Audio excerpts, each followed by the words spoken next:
Let's get started. 200, yes, 200 years ago, some very clever researchers in Britain, the very one, realized that it is not the strongest, it is not the smartest. Instead, it is the species most adapted to change in its environment that thrives in the fierce competition of a natural ecosystem. Now, some Swedish researchers, here at Rice mostly, have figured out that in the future economy, it is not the smartest or the toughest product that will thrive. Instead, it is the products most adaptive to change in the market environment. May your products be the most adaptive and thrive in the future market environment.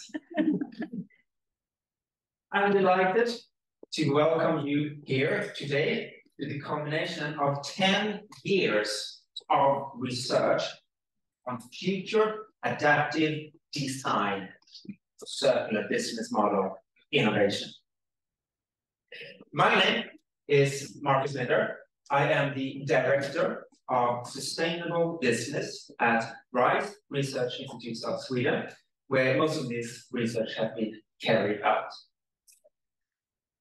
RISE is a state-owned company with about 3,300 employees, and our task is to catalyze sustainable development, business competitiveness, and societal renewal in Sweden. Obviously, innovation is our core business. See if I can switch this.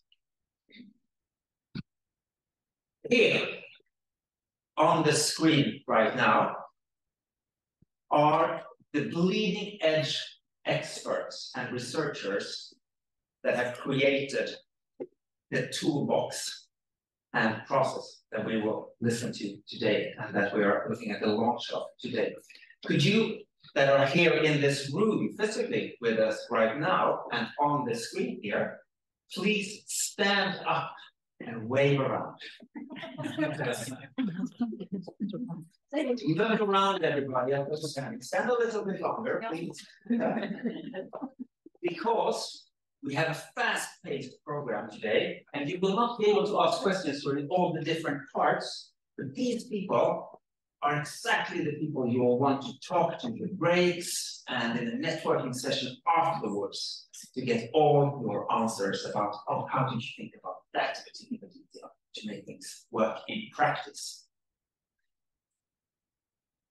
Right, while you are looking around, please also note that there is a fire exit over there, and there is one over there. If you walk around 25 meters behind you to a small hallway over there, there are about 10 restrooms. That's also good to know. If you are with us online, please feel free to reach out to any of these people. There will be some email addresses and phone numbers later on the screen, but all of these can be found with a simple Google search, and their contact info is available. Also, there will be some photography done today by Josephine. Where are you? Please wave. If you don't want to be in the photos, please tell her no. All right. So here is today's program. First out, the original ideator of future adaptive design and its core concepts, Thomas Nyström over there, will tell us how it all fits together. After that, Anneli Selve and Pernilla Dahlman over there will tell us what do you need to do if you want to get started already tomorrow or even today, perhaps. Then we will listen to 4 companies describe how future adaptive design can be put into practice, how it works in their firms. After the break, and it's a short break, we will listen to a panel discussion where 4 experts specialized in policy, finance, and business development and design will tell us the harsh truth about how future adaptive design really relates to these critical issues as we move into the circular transition. This will be led by Katie. And after that, we encourage you who are here physically to join us all for snacks and beverages just outside, behind you in the door, over there. You can almost see the table from where I stand. And take the opportunity to talk to all the various companies and researchers that have been involved in making this happen. And with that, I want to hand over to Thomas. Please. Thank you, Mark.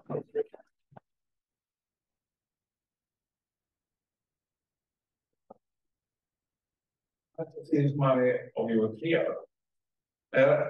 Well, I will start from the beginning in 2012, a bit more than 10 years ago.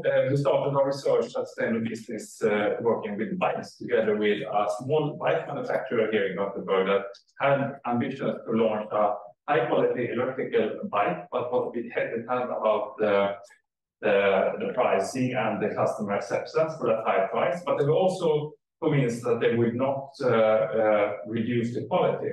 So we suggested to explore if a circular business model based on a product as a service offering could be both profitable and that could be possible to build based on these ideas of the bikes. And together with this company, we could develop the circular business models. We developed a prototype seen on the right here. What we also found through customer tests was that there was a willingness to pay, shown in the black profit curve here, coming after a couple of years in the business model. We also saw a lot of potential business risks coming over a couple of years in the red curve here. And those risks could be related to, for instance, predicting the life length of the battery, how to remanufacture expensive components in the drivetrain, how to handle careless behavior in the use, etc. So in the end, the company decided not to launch this business model due to these uncertainties and these risks with the product-related risks. But for us as researchers, it gave us very valuable information that we have worked with and a lot of questions. The real question we came into was, when can a circular business model be more profitable than a linear one? And we are still working with that, but we see a lot more than we did then, that it's a lot of profitability potentials and other potentials. And to give some ideas of this potential, the curve on the left here illustrates the potential for capturing extension values over time, over a longer usage time or product, where the depreciation time can be spread over more years, the revenues can come from a long-lasting products over more years, as well as the environmental burden that also could be spread over more years. We have looked in several product types shown on the right, clothing, public furniture, electrical vehicles, electrical cars, and we see a potential for reducing greenhouse gas emissions from about like 30 to over 85%, given the right circumstances. And over 85%, that's in the case of electrical vehicle, a personal car, where the battery is not exchanged over the total life cycle. So to sum up, circular business models built around longer lasting product has a potential reduce the climate impact, but also save a lot of materials and resources. And that could lead to a slowdown of global material flows in the end, given that less products are being produced. And the value of these products are kept high in the using space. And that is one of the biggest problems, value losses of many products. And first taking a common example, your smartphone, when it will maybe cost over 10,000 kroner, that rapidly drops down to some thousands after a couple of months, depending on what happens. And then it will be even more drops. It's dropped in the floor, maybe in the sea, becoming obsolete, and then we are down to hundreds and maybe tens of kroners when only the material value remains in this product. So it's rather obvious that contemporary products, well-functioning products, are much more valuable than obsolete ones. But then the question is, why are products become obsolete? There are a lot of drivers for products becoming premature, obsolete, or outdated. It could be technical reasons like wear and tear, failures, or new technologies being introduced, making the products less attractive. Also functional new requirements from customers and users that the existing product can't fulfill. Fashion trends also play a huge part, of course, and social changes like new legislation or new customer behavior, like, for instance, the skill of repairing products and so forth.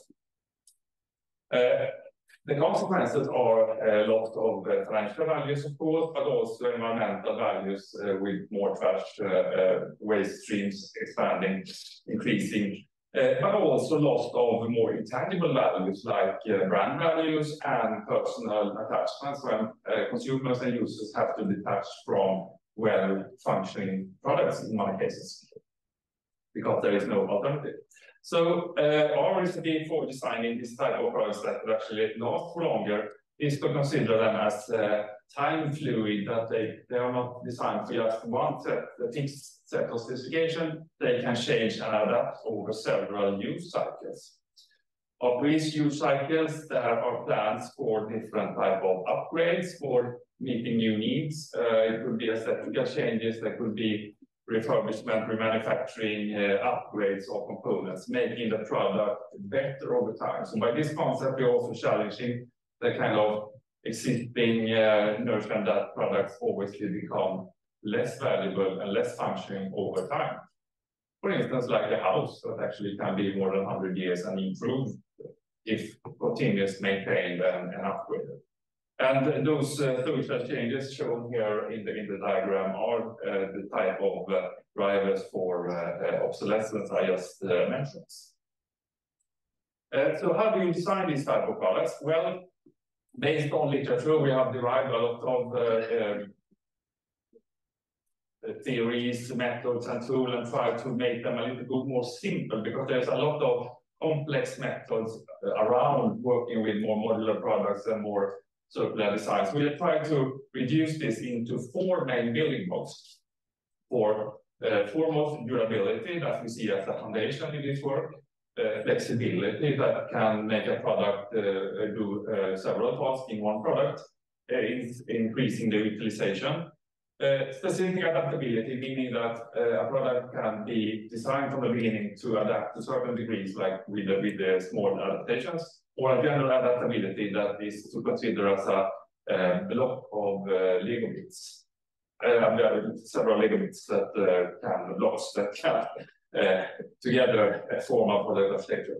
To give an example, depending on the risks for obsolescence that I mentioned before, these building blocks can be used in trying to see what level of durability and adaptability is needed for certain product. Taking an embedded product component as a wheel bearing in a vehicle, for instance, in a heavy truck, the risk for obsolescence is most likely related to durability, that it will last. It's not new technology being introduced. Taking flexibility, for instance, a Swiss Army knife, it can provide a lot of different functions, but if a new fastener element comes along with a new standard, the tool will be rather useless. making a smartphone last for some years will most probably require new data storage capacity, maybe a better camera, maybe a bigger battery that requires specific adaptation. Taking even a more advanced product like a self-driving vehicle with a really fast technology development with a lot of uncertainties, that can be beneficial to use the young adaptable step, the building block, to try to identify things that are difficult or even impossible to predict, like surprises that will happen when the product is used. But by doing scenario planning and the help of general adaptability thinking, this can give insights that can reduce the business risk or at least identify those risks. However, if this advanced self-driving vehicle is not durable enough, it will still not last. Or if you just focus on durability, you will only end up in durable trash lying around. And we see too much of that, I would say. So this is like a foundation in the building toolbox, but it doesn't say like how to work in practice. So the next step is like to, if you have consider these different steps and thinking, okay, we can do this with the product, maybe it will be general, adaptable. But how do you go further? Well, we see one of the major hurdles here is like the existing business logic and design logic in established companies and among customers. That the business logic is so intertwined and entwined with the design logic, and in most cases it dictates the way products are designed, like the specifications, choice of materials, production processes, availability of spare parts, and so on. So what we see here when we have developed our framework for adaptable design is there is a need to align the business and design logic, and we do this alignment by a process both allowing to debate, ideate, and protect these ideas around extended longevity and circular business models, but also to protect it from the existing logic in the companies. A starting point is also to create a bold vision to start to do backcasting against. For instance, a personal car today is planned for approximately 10 years of usage and 200,000 kilometers. But what if this time period were stretched many times? Electric cars, for instance. For combustion engine cars, maybe it's good that they last shorter, but for electrical cars with a lot of environmental burden in the production phase, there could be a potential to be used much longer. So here's some example from our research project where we stretched the longevity up to 1,600,000 kilometers for a personal electrical vehicle, making it run as for a heavy truck, for instance. The questions then that come up is it technically possible? Is it something that can reduce environmental load? And can it be profitable? Or is it even stupid? But that is the idea. Some might say that this is folly and stupid and impossible to do, but that's the idea, to set us such a strong vision that a team working with this circular business model innovation can actually take a stance forwards and work backwards. Furthermore, in our framework, we have two main design strategies when designing the adaptive product. We call it preventive actions and creative actions. Preventive actions focusing on things in the product architecture that can actually support longevity by upgrades and modularity. Creative action is more focusing on how to keep the product on the market by continuous upgrades of service content. Take it one step down, we have two sub-design strategies in the preventive action, focusing on how to build what we call a layer-based architecture. We can think of a layer-based architecture as a body metaphor. We can build a skeleton, organs that provide different functions, a protective skin, and all these layers should be interchangeable, so you can, in the best of worlds, take one component from one layer and put another one, a better one, in this layer without affecting the other layers, making the product perform better. The life cycle service planning is also an important step in this process to understand in an extended life length what will happen with the product, how much upgrades will be needed and when, and what consumables are needed. On the creative side, when the product is out on the market, then it's about like continuous work with service innovation and see the product as a platform you can fill with new service content, just like a smartphone that can, where the apps is kind of the things that bring value and content to the users. But it could also be as simple as adding service top points that actually can provide more customer values to the product. In working with these two preemptive creative actions, it usually creates a lot of ideas, possibilities. Then we have a step that we call financial and environmental grounded adaptability, where you can consider a future value in having a more longer lasting and adaptable product. But it can also be too much investments needed that you will not get back. So here we have to balance both the cost of putting the product on the market with the possible revenues and the environmental benefits, because some products might not benefit from longer lasting, extended longevity due to the material and things used during the life cycle. So here we are in our framework, we also have support with that in our toolbox. So how to make this happen? Some business models have been rather unchanged for more than a century in some old industrial companies. It's a lot of lock-ins that reinforce the current linear logic and that require a multi-dimensional transformation of both business, way of designing, develop products, producing products, but also the organization and its customers. And we would say after 10 years of research in this field that the main challenges is not the technical ones, like how to design and build the products, is the non-technical about like how organizations can work with organizational innovation. So we would say our starting point is also to create a bold vision to challenge the existing business project. That is a good start. So by that, I will hand over to Anneli Semmerfors, my colleague, that will talk a little bit more about the practical guide and tools.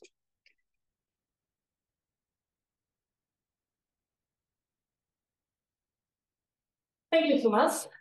We are all very happy to be here today to be able to finally present this guide and toolbox for you. We've been working with it for a long time, so it's really nice to see so many here today that are interested. We call this an innovation guide for circular change makers. It has been developed for business developers, for designers, for managers, and others, of course, that are interested in designing for products, for extended product lifetimes, and also for circular business models. It has been developed, both the guide and the toolbox have been developed based on the research that Thomas Nyström and other people here at RISE have conducted during the last 10 years. And of course, we've been lucky enough to be able to collaborate with a lot of different companies in different sectors. So we work with manufacturers, different subcontractors, and different customers to a wide range of durable products. So you can see we work with cars, with heavy vehicles, with bikes, elevators, and so on. Some of these companies are here with us today to share their experiences of working with future adaptive design. So today we will hear from Vidde from Volvo Trucks, from Bright Echo, and also from Polestar. In addition to introducing the concept of future adaptive design, this guide also describes one way of working with future adaptive design in development processes. We describe 7 key activities and relate them to an iterative process for circular business model innovation. It includes activities to address the right things, to design things right, and also to implement things the right way. We illustrate these activities by highlighting different examples and learnings from our research. And we also present 9 hands-on tools that we have developed together with our partners. These tools can be used in different stages of the development process. You can use them to, for instance, create a circular vision, to assess the current state, but also, of course, to develop, design, and assess different concepts for new products, services, and business models for extended product lifetimes. As you can see, the tools, they vary in format. Some of them you can use for analytic sessions, some for creative workshops, and some just for maybe discussing opportunities together with colleagues.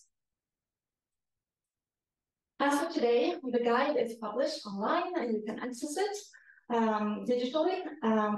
We have both the guide and the toolbox available on our website, free to download for everyone, free to use for everyone as well.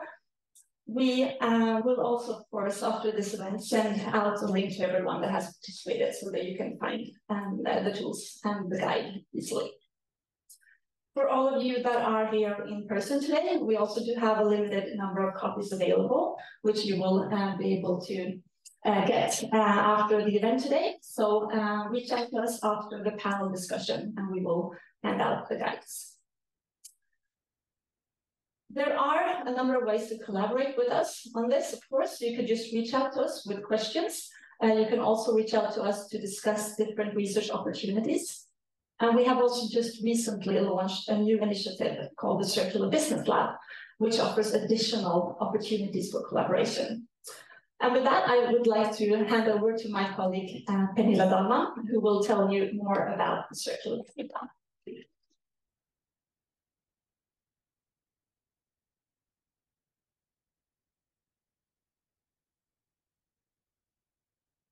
So, the Circular Business Lab, why is it here?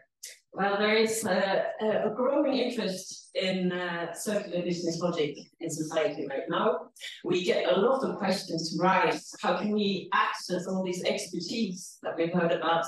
How can we get help on our journey to transition to circular business models? So we decided to address that question by creating like a portal to all these expertise that we call the Circular Business Lab.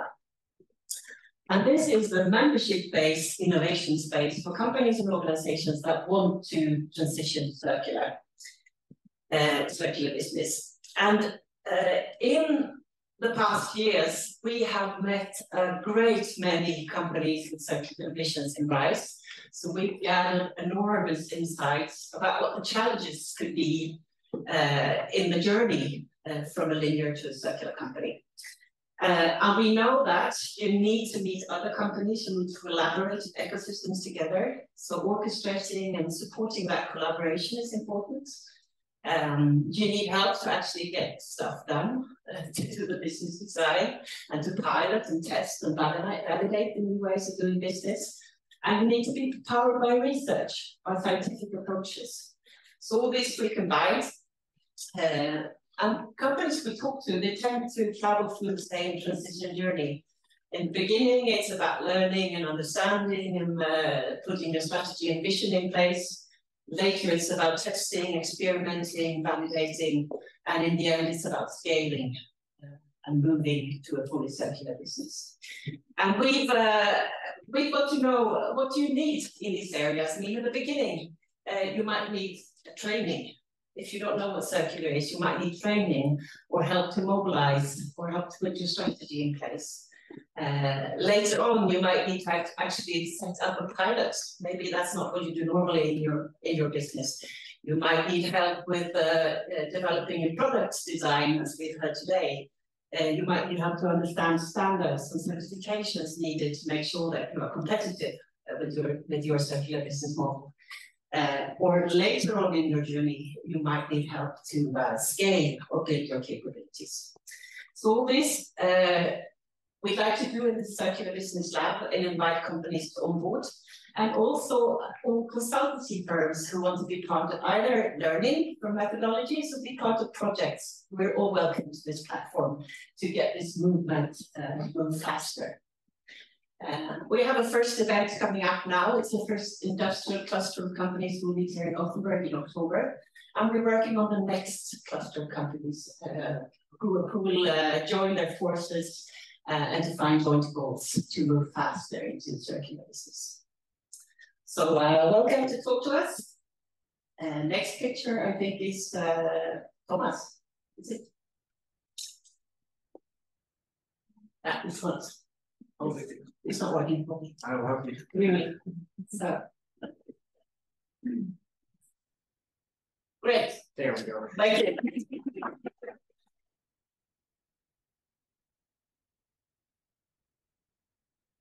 And next up now is the presentations from the companies that have practiced this toolbox and this process. And a warm welcome to Christine Liu from Vidde.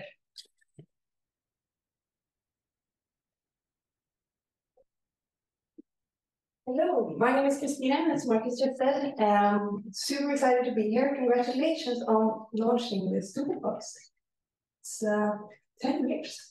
It's a long time. Well done. We've been working a little bit with you guys, so I'm going to try to see if I can share some of the experiences that we've done. I am from Vidde. We are designing an electric sustainable snowmobile. I am the CEO of Vidde, which means that I'm working and heading the design of the experience, and also trying to design what will be the commercial offering of our product. Vidde was basically an idea that started with a group of people going up to the north of Sweden. For those who have been to the north of Sweden, you know that there are snow there are snowmobiles there, and there's also a lot of nature.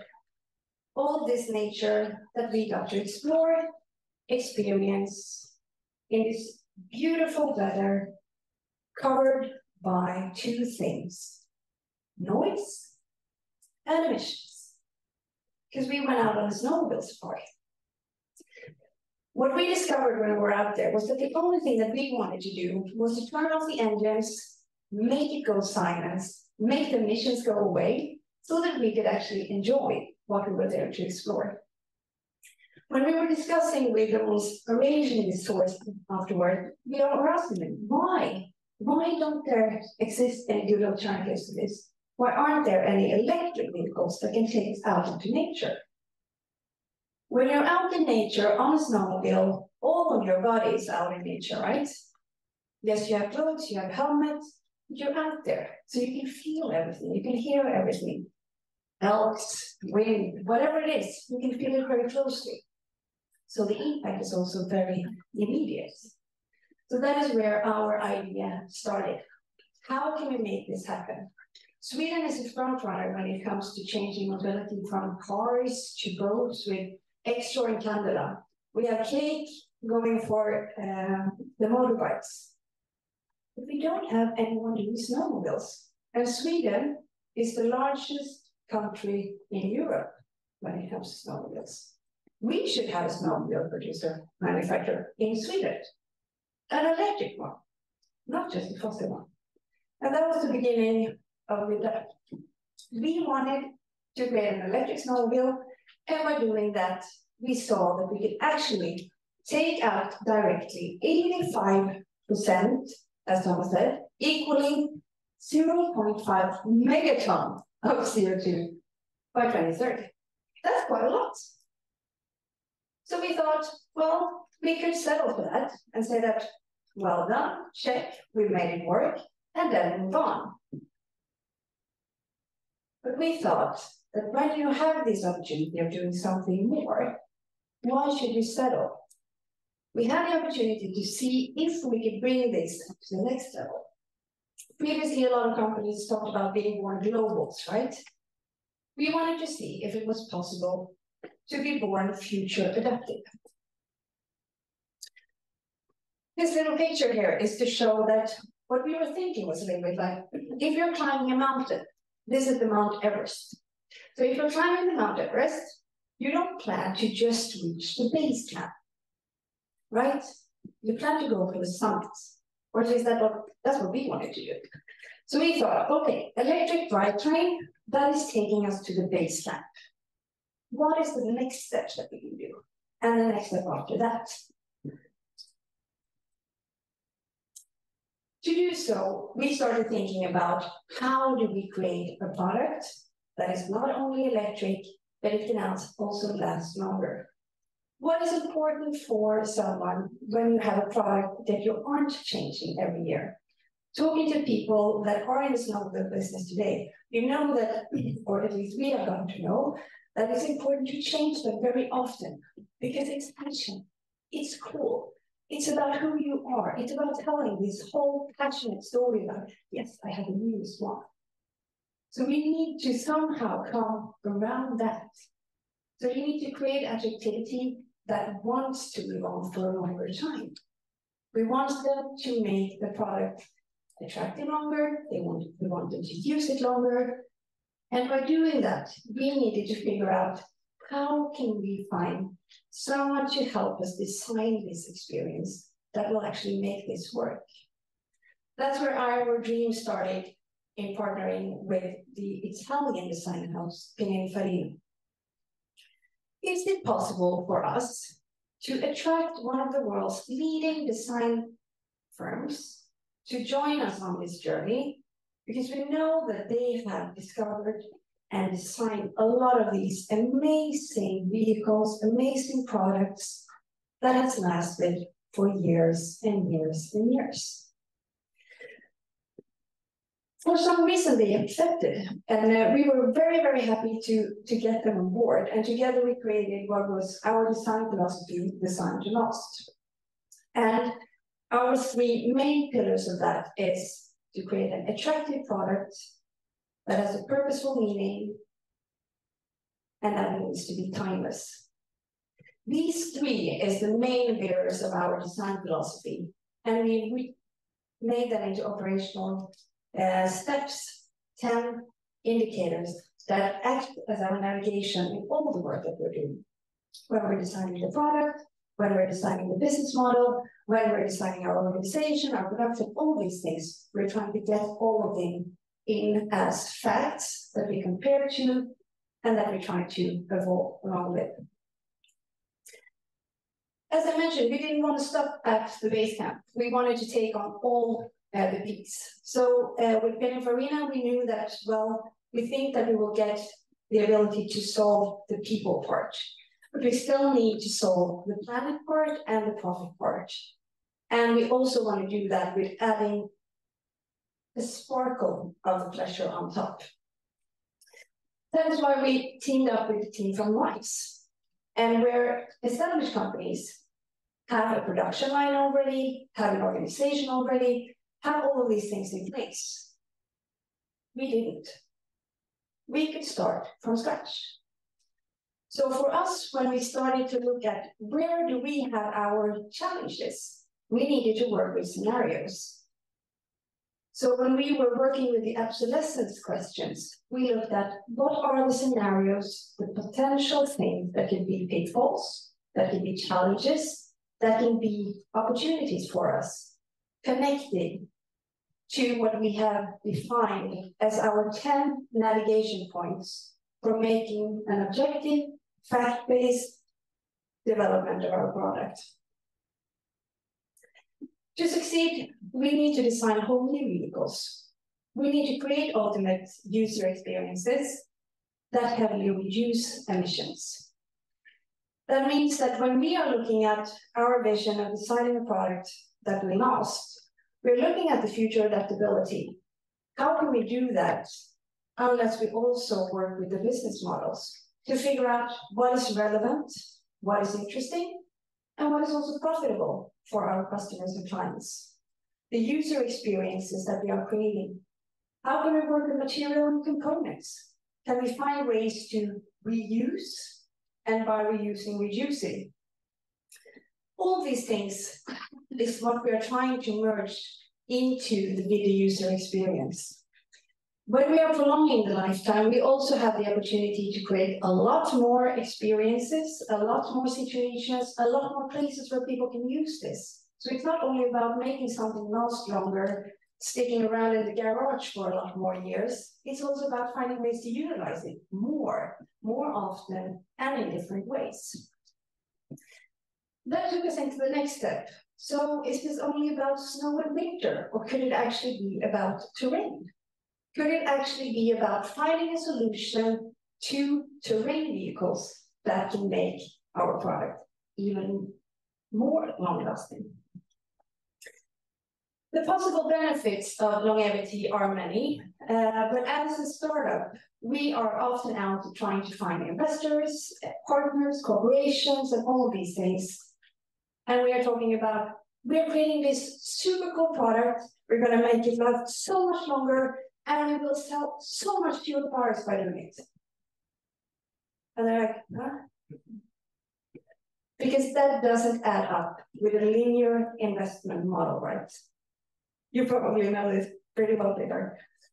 And the challenge that we are faced with is, okay, so you want us to invest and you want us to pull this down, but you're not going to sell as many products. So the business model is that you will sell less.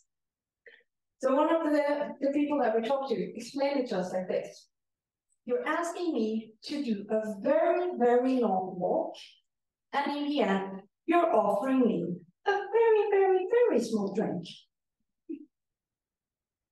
We believe that it's a big drink again, but he wasn't quite that sure.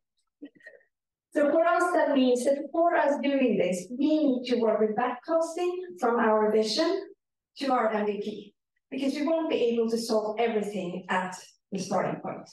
That's going to be such a huge task, and we have no chance of solving that. But we need to have our eyes set for the future of activity, that we're going there, but at the same time, delivering on a product when we go to market that is actually doing a lot of what we're setting out to do, which is creating a product that is sustainable, that can deliver on these parameters for what we have on board already as clients with the ISOPEL and the SkiStar, but also focusing on taking the vehicle one step further. So when we are looking at these numbers, as Thomas showed us before, we can actually reduce with just thinking about an electrical powertrain or drivetrain and longevity, we can reduce by 85% from fossil driven. That is adding an additional 35 from just electrifying. How can we do that? Well, we work with the balancing of the LCA. What are the parameters that are important to us? What are the ones that are making the most impact? Looking at how that in the end will affect the products that we are creating. Going back to our design philosophy, our parameters are northern star for where we're heading, with our attractivity, our purposefulness, and our timelessness. That is our main bearers for when we are balancing out what to choose and what not to choose. That is also how we are able to design for what we call true sustainability, prolonging the product life and reusing the high impact components, making it step by step, milestone by milestone, taking us up from that first base camp all the way to what we hope will be the summit, which is creating the world's first sustainable electric snowmobile. Thank you.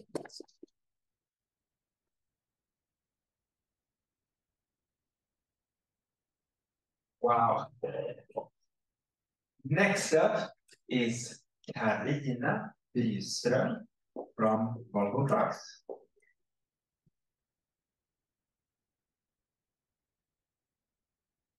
Hello, and the clicker. Thank you.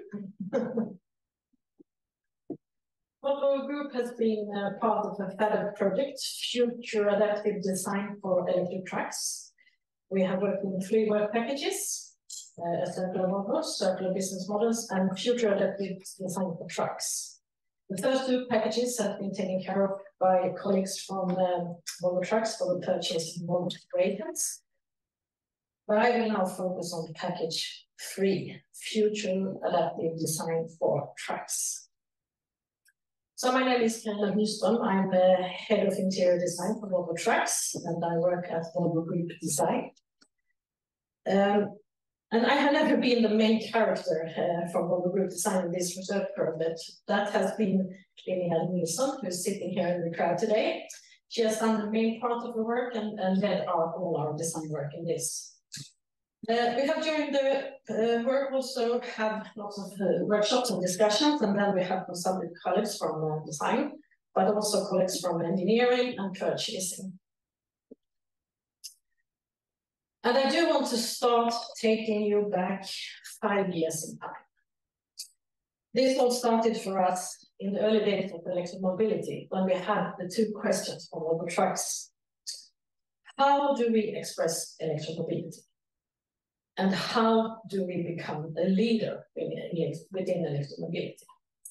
Yeah, what does it take to become a leader? We sense the dawn of a new era, and maybe business as usual wasn't any more applicable. And some of my closest colleagues at Volvo Group Design formed a small but very dedicated team and started to investigate the challenges we predicted the world had to take on soon, or preferably immediately. Learning about the climate change, understanding the urgency of the situation, made us depressed. But we also started to hear about and learn about a potential solution, circular economy. So maybe there was some hope after all.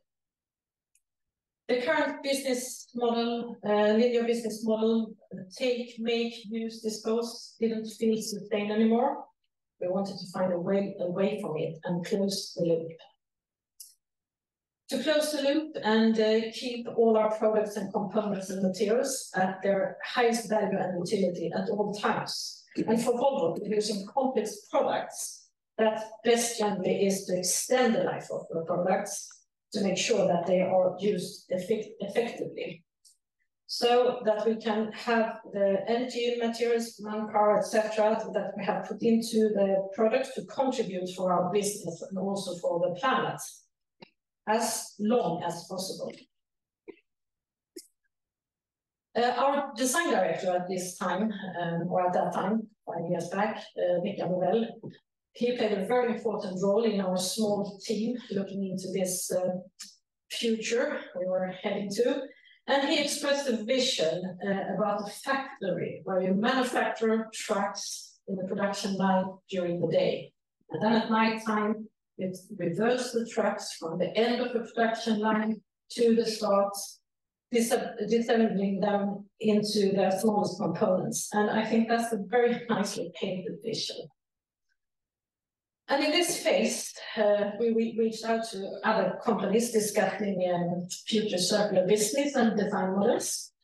And we always saw our trucks as super complex. And now we perceive that complexity as almost unmanageable. We were in discussion with the furniture producer, and they confirmed our thinking. Yeah, trucks are super complex. It's like we take all our furniture, the full collections, pile them together, stack them together. So no relief there. But they actually also pointed out all the good things we were already doing.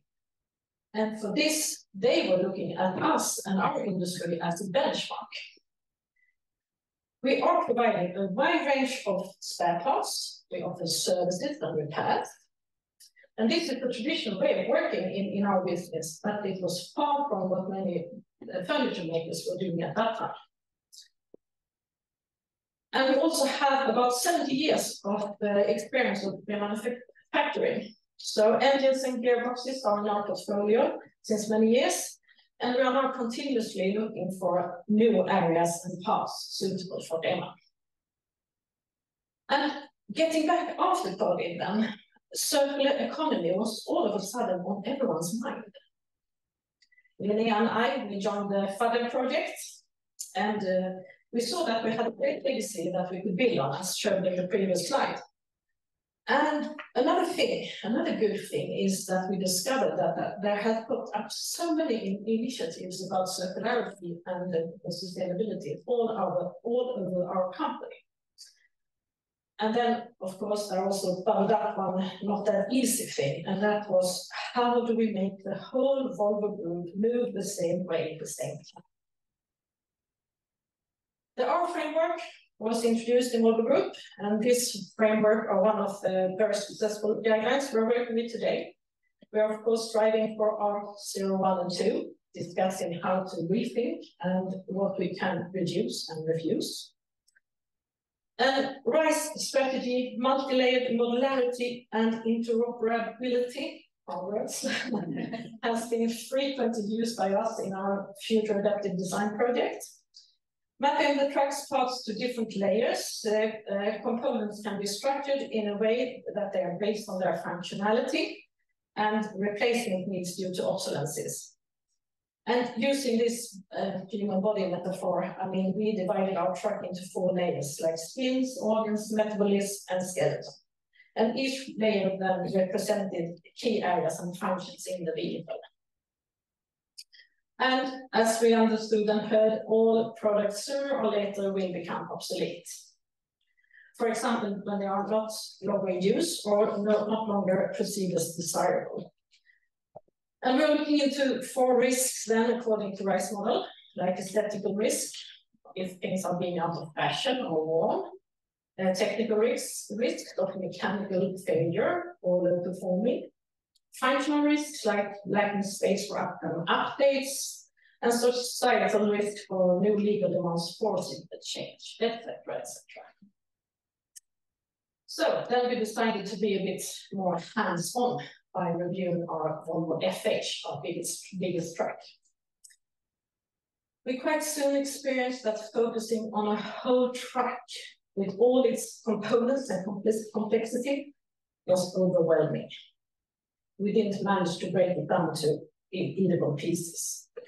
So shifting down to an instrument panel seemed like a good idea.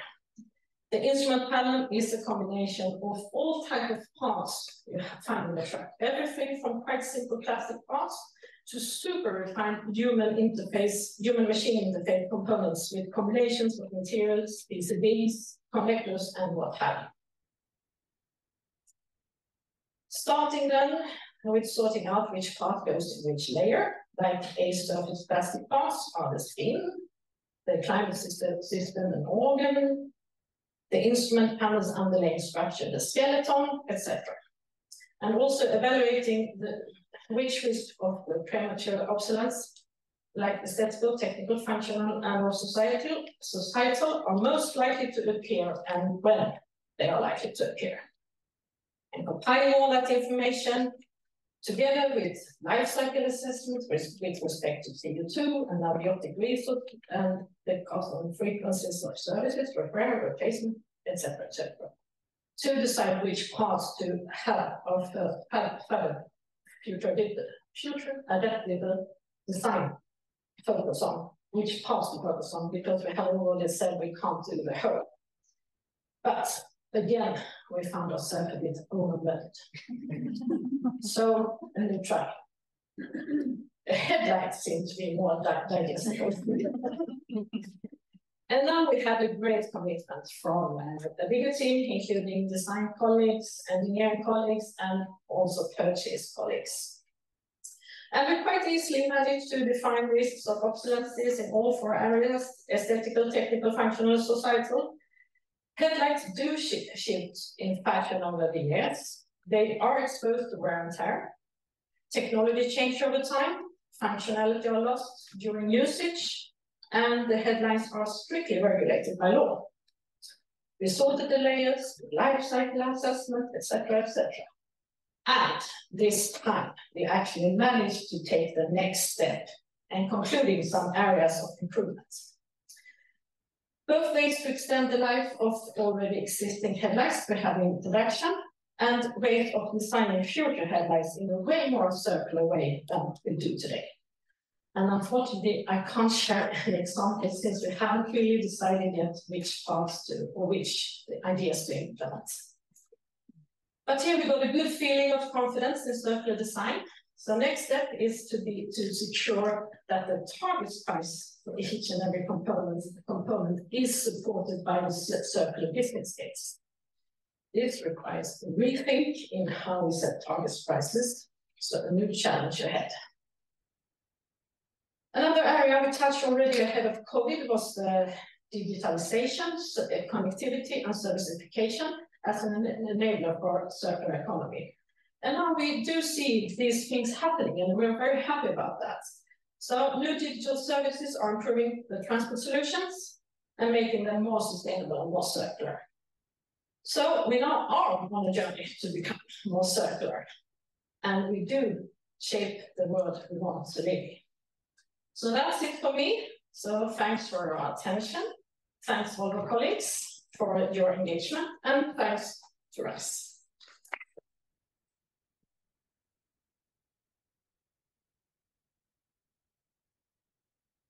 Thank you, Volvo. Carina. Next up is Joel Smedberg from Brighteco. Welcome. Thank you.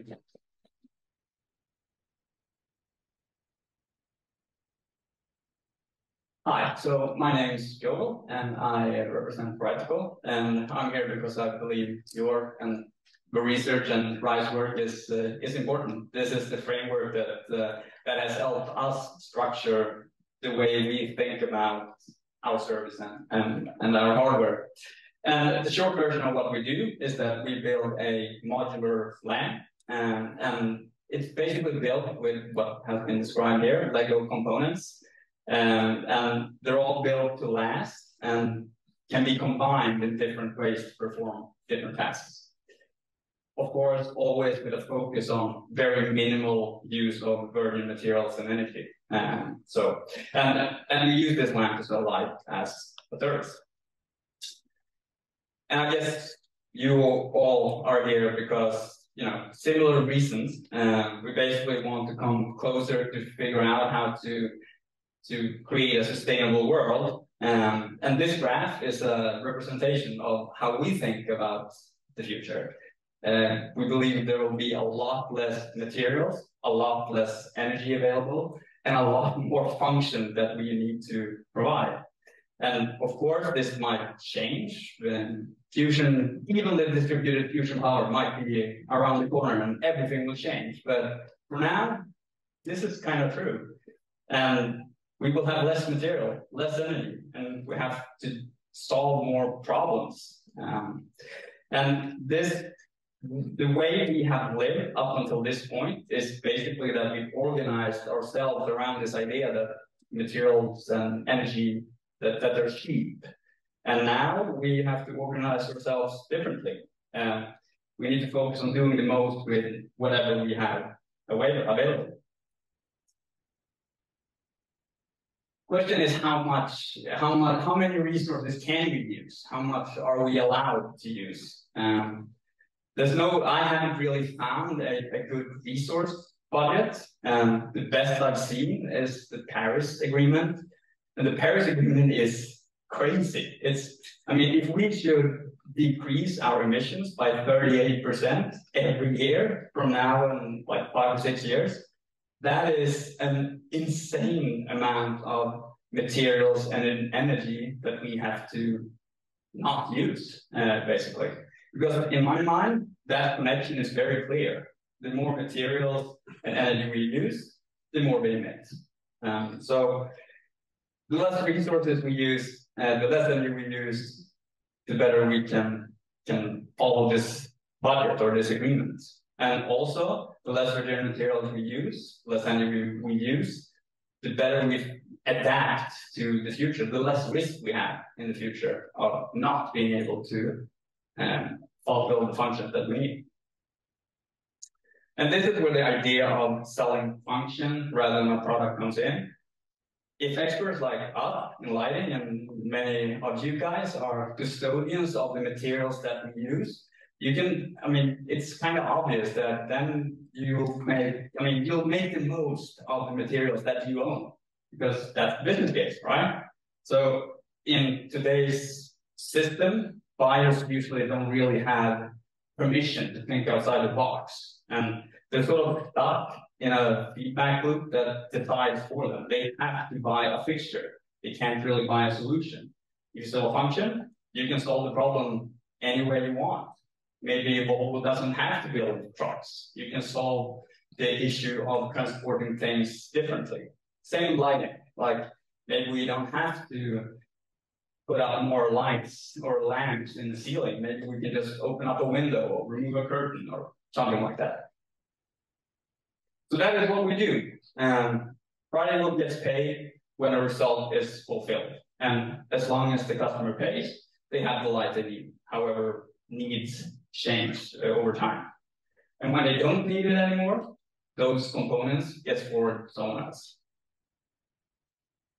And we continuously, as Thomas has described in the framework, this is what we do every day. We adjust the hardware to the customer's need. But we always have this eye to the future. Where do we believe these components can create more value or most value for society tomorrow? The idea in the back of our minds is further down the line, these components might not even be used for lighting.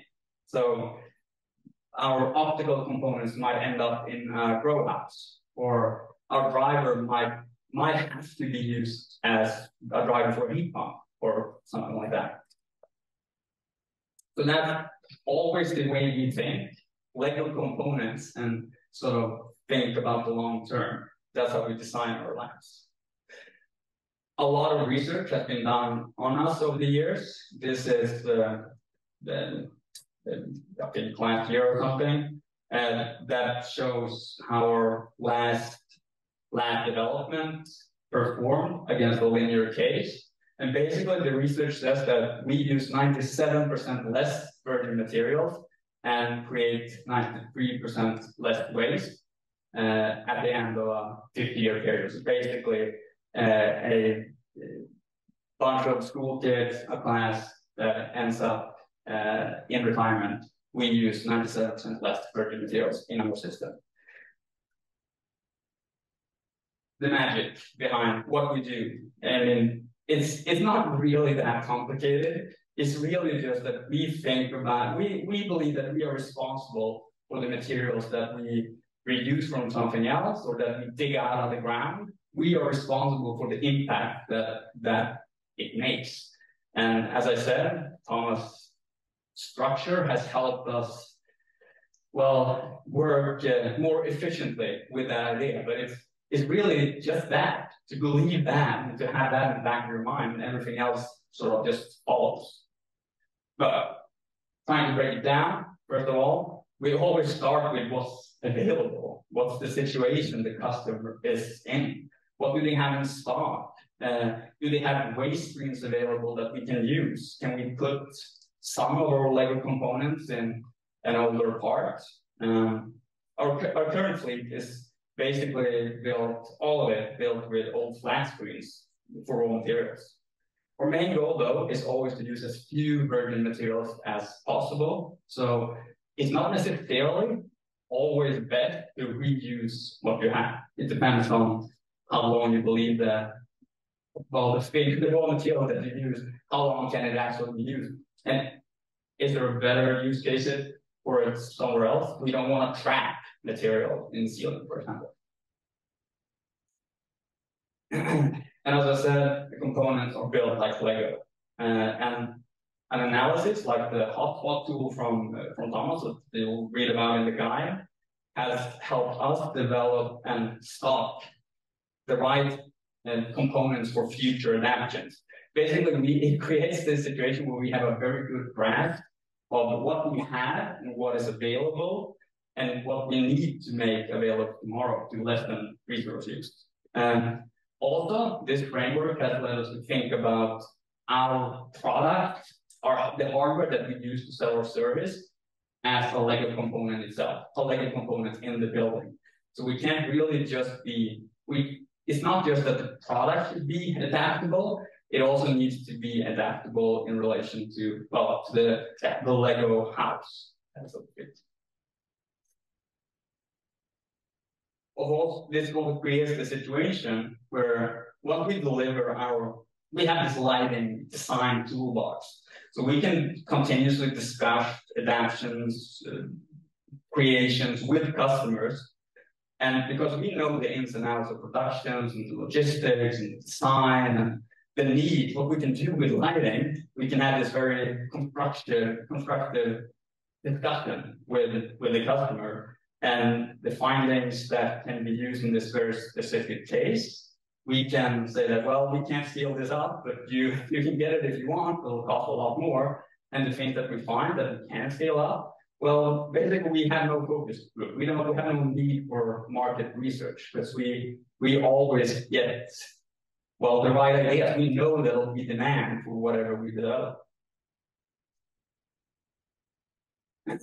And of course, as I said, when a customer don't really need us anymore, we've already made a bet on selling the same service to the neighboring house, or we have a reconfiguration planned so that we can use this fixture in go from a school to an industrial area or whatever, or even dismantling it and selling the parts to other ventures. Last important part trying to break down what we do is that we're a project partner to our customer. We're not really a subcontractor. We have a continuous discussion with them. We are on this journey together, and we both benefit from making less do more. And this requires this really high level of communication and transparency. That's what this shows. It's a digital platform that we use to continuously communicate about the fixture, the lamps that we use to provide our service. These are just a few snapshots of all the installations. We continuously deliver this within this framework since 2015. They have all been maintained, they have all been upgraded over the years, and all of our customers keep increasing the business they do with us. The first procurement, so big municipal procurement, happened in Bollnäs 2018, and we're still delivering to them. They've done other procurements after this procurement, and last one was last year.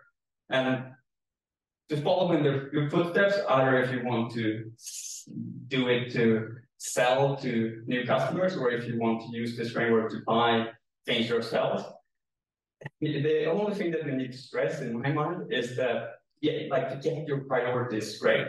Understand that you're just buying the function or sell, like you want to understand what the customer, what function is it that they need, and what's their priorities? Is it the environment? Is it the pain-free experience? Is it the financing part?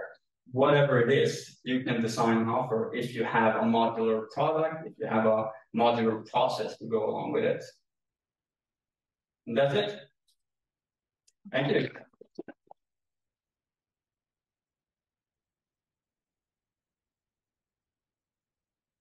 Thank you. And next up, we have Henning Wärner from Homesummer. Thank you very much.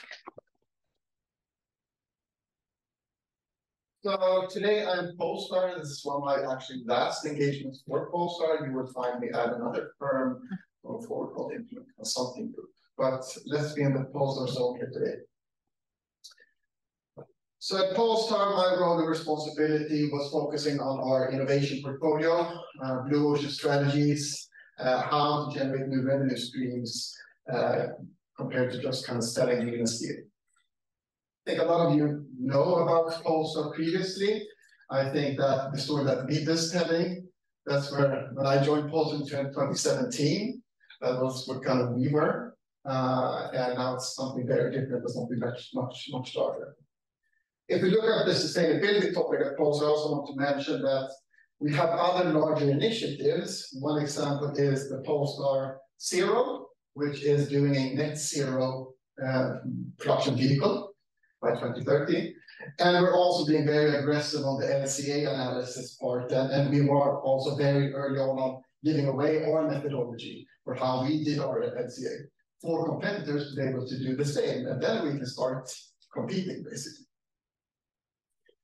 But it's very easy also if you talk about longevity of vehicles and the topic of today, it becomes slightly theoretical or very much further in the future. But there's also things that we can do here and now, and there's business to be made here and now as well. And that's what I would like to kind of present for you guys today.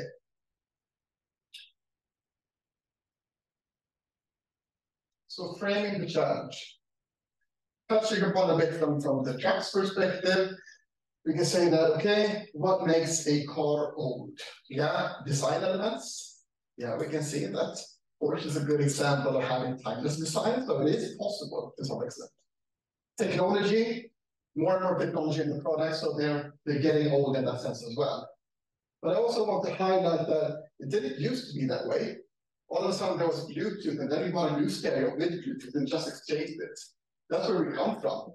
Now we begin to put a big kind of slab in the car, and then it's kind of bolted in. So I think there's also learnings to be done from the history.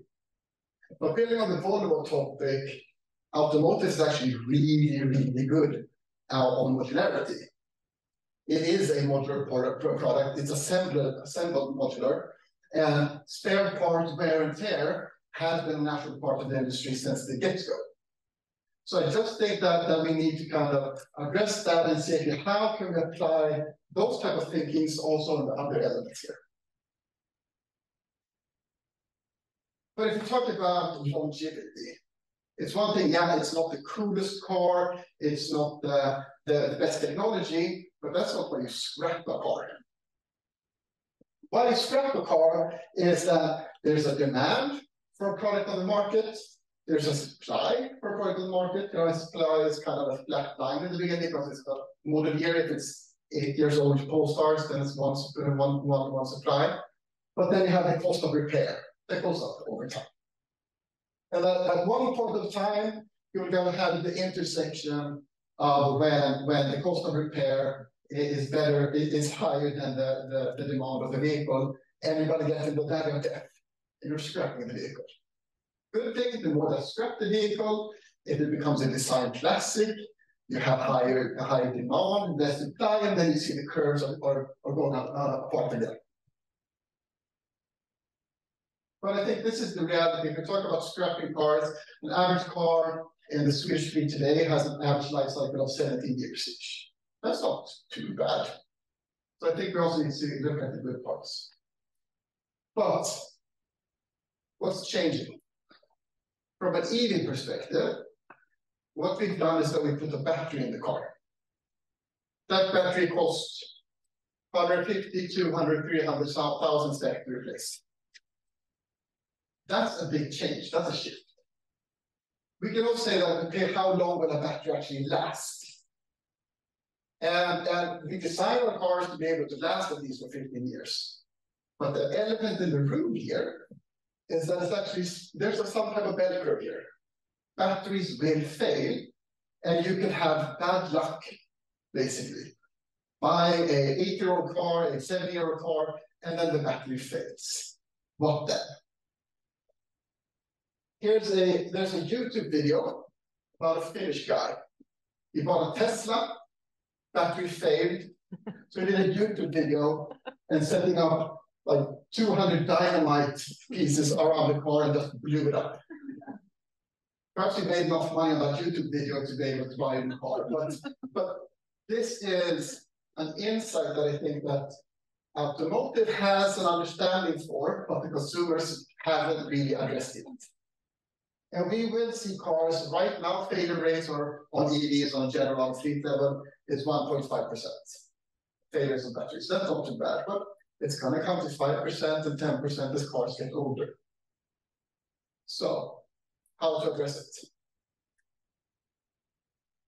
And just to visualize it, what happens is that when the batteries are starting to fail, you're having kind of a jump on the curve of cost of repair. That death happens earlier on, it becomes larger. But as mentioned, it's a bell curve. You can have your that one customer out of 10 or out of 20 with bad luck. So what if you could actually spread that risk across all the EV owners instead? So, main research question for us was how can we create a financial viability to battery replacement for used vehicles in existing fleet? We're talking about climate issues and sustainability issues happening now. If we put a car to market in 5 years, and then it's going to live for 17 years, and then we can extend longevity, yes, that's super good, but we also need to address it here and now. What we also can say from the EV perspective is that, remember the car stereo? In our current Polestar 2, the battery is a module that is replaceable. It's not easy, but it is replaceable. Further vehicles ahead, you will have integrated batteries. Then the part of the kind of the holding construction of the vehicle, then replacement is going to be much harder. So there's actually a window of opportunity here as well to be able to have better repairability on current products and future products. What we did with RISE is that we focused on how to address this, and we're focusing on the business case. And for me, I think the business case is quite nice because you need to address desirability, feasibility, and viability in it. What are the investment costs? What's the willingness to pay? What's the volumes? All that has a role on the business case, basically, in the Excel sheet that you need to be able to put together.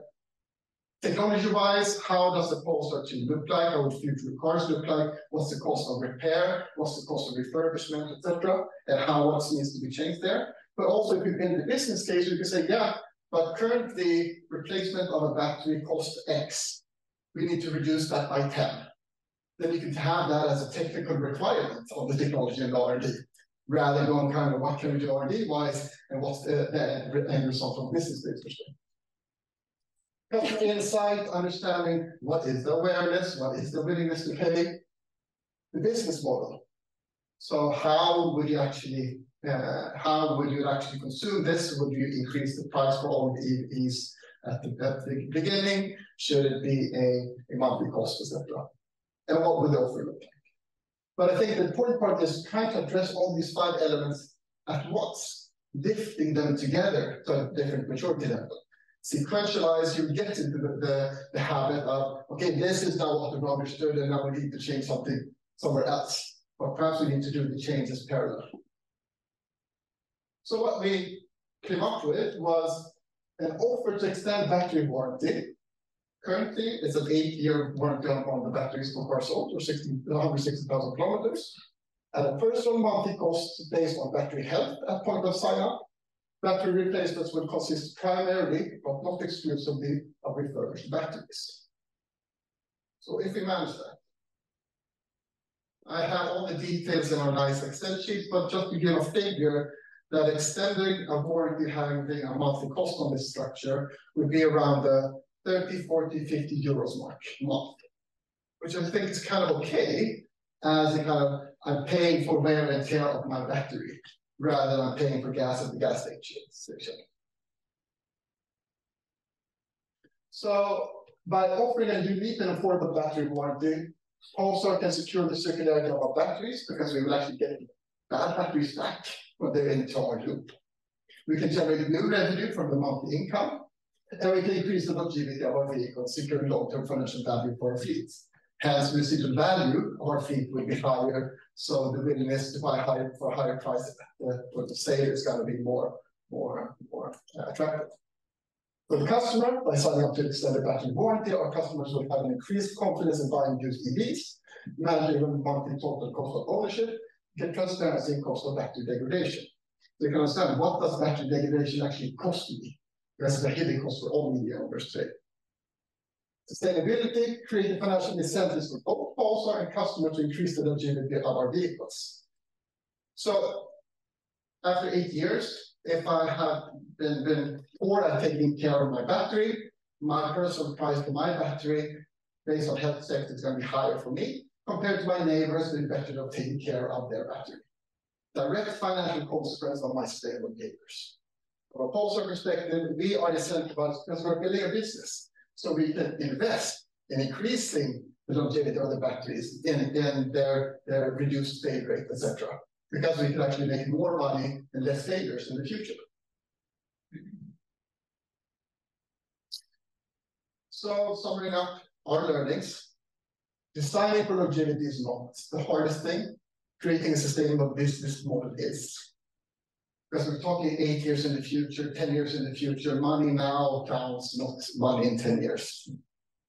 Taking upfront costs for the sake of longevity of future revenue is challenging business case. The business case combined with the business model canvas, I would say, are quite superior artifacts to building up this type of new business. If you have those, there's a lot more value-adding components, but having those in the core, you will be able to convince anybody in the organization, I would say. New ways of doing things require multi-company collaborations in 9 times out of 10. Why am I saying that? Yeah, if we're increasing a refurbishment business, should it be Polestar does that refurbishment business? Should it be the workshops? Should it be another third party? If this is a work, it's actually classified as a financial instrument, so it's actually a financial product, and we need to have an insurance company and in the collaboration with the service, etc. And also, currently right now in a typical management structure, who is actually measured on the longevity KPI? And I think, yeah, you can have a chief sustainable officer, etc., but it's still going to be a very flat target. Can you translate that to a commercial value? We're going to have the chief commercial officer being responsible for that. Super. Thanks.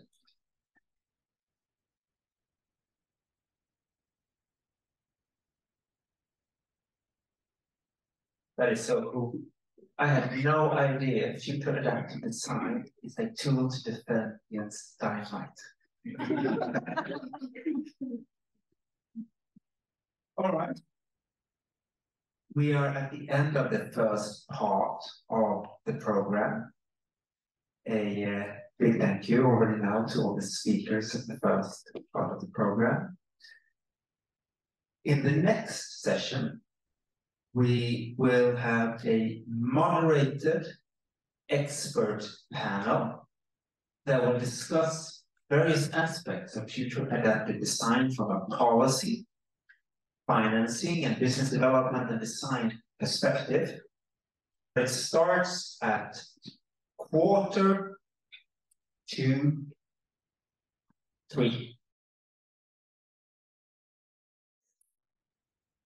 So in order to make this sort of transition happen fast enough, what we need to do is to figure out how can we scale it up so that you can run that 10 times every year. And I think that's probably a question that both involve a lot of research, but also a lot of consultancies, because for sure, right, it's not enough to help out that. You can't just scale it linearly. So that was one thing that really sort of struck me as you presented as an interesting big opportunity, I think, for many different people. I think we're almost ready here. Another topic that stood out was in the presentation from Christine. Yes, I got it. Where I think you mentioned, okay, so we need to do the people, planet, profit, but then we also need to sprinkle with pleasure. That's another area where I think there's a lot of potential, right? To figure out how can we think really constructively, quickly, iteratively, in terms of the multi-layered modularity, the skin, the organs, the bones, with a sprinkle of pleasure. I'd love to see the results of that study. Right, I think we're ready, and I will. Oh, there's one left. So we heard that the sound online was not top notch. Do we have any signs that it's improved? We don't know yet. Okay. Hopefully, fingers crossed that it works. And there we go. A warm welcome then. Thank you, Marcus. So as we've seen today, we apparently can design things to be adaptable in the future, and there appear to also be environmental benefits to doing so. But as Henning put in the last presentation, design for longevity is not hard.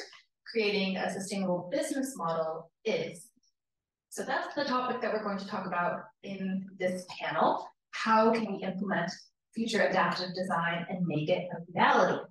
I'd like to introduce the panelists that I have here today with me.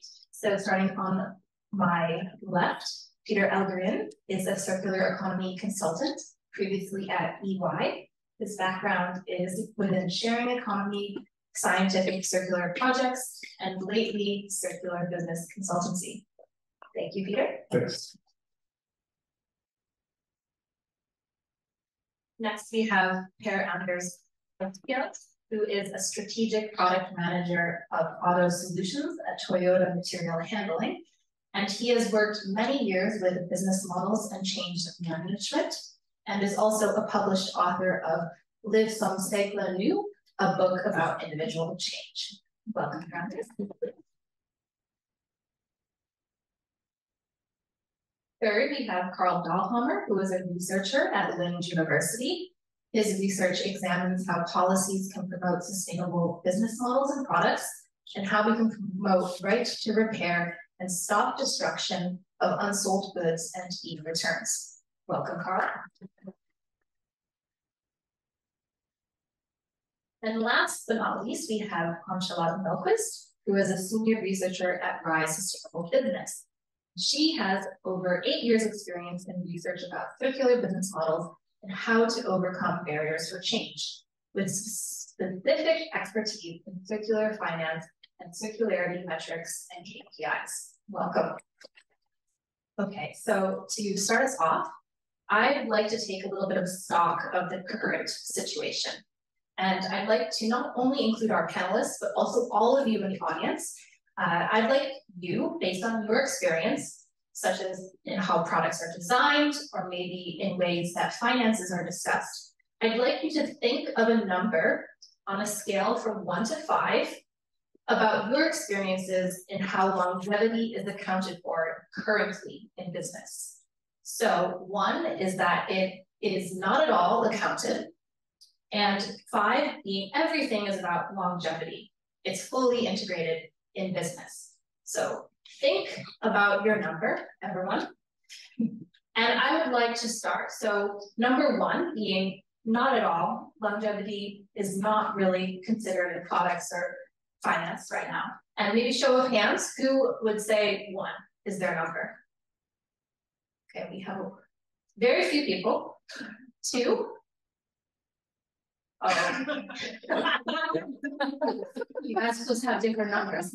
But okay, we have 3, starting to get a couple show of hands. 4, also a few, and 5, we have some people who only a couple. Okay, so our panelists have said number 2, I believe, and I'd like to start off with Charlotte. I'm curious why you said 2. Well, from a finance perspective, the business case is always very important. So, I mean, if you have a long product designed for longevity, it should in principle be positive for the business case. So I think that to some extent it is accounted for in that way. If it's a good product, it's probably a better business case. But on the other hand, real longevity, when we sort of challenge the normal longevity of today, I think that it's not accounted for because it's still considered a risk to a great extent, because the sort of timelines go so much into the future, so that financiers have difficulty in understanding how they will be able to get back their investments in this. Carl, do you have anything to add on that? Because you also said... I would say in business and consumer markets, everything from here offering a 20-year warranty to fast fashion products that use 3 times on average in some countries. So I think 2 is a reasonable number where we are business to business. So we have to take into account maybe the type of products and also the type of consumers that are using these products. Okay. Anything else to add, Anders? I just think that the interest is increasing, and that's what this event having a guidebook and the toolbox you're now launching, that this will help that it tries on a scale. Okay, so we're talking today in this panel about linking design for longevity and the business model. And we heard Vida, Christine from Vida, talk about, well, does that mean that we won't sell as many products? And I'm curious to hear from you, Peter. Do you think that this will jeopardize companies' existing business models? We touched a little bit on it, but is there a way that we can kind of come to terms with profitability, or maybe selling as many products or not selling as many products? What would be your thought on that? Yes, I think it's it's crucial that you find another business model first. To if you invest in the R&D and the product cost for a part of that lasts for a long time, it's very hard to sell that linear, because then you sort of give away your efforts to someone else. So to keep the ownership or any model that sort of makes you can capitalize on that created value over time. I think that's crucial. Otherwise, it will not work.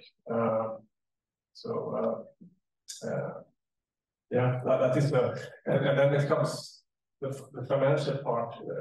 I forgot to mention it. It comes into play in these discussions all the time when I'm with companies. That I think everybody likes what they're seeing here today, but how do we do it? How do we deal with the product risk, low cash flow, time capital, the balance sheet, and all that kind of things?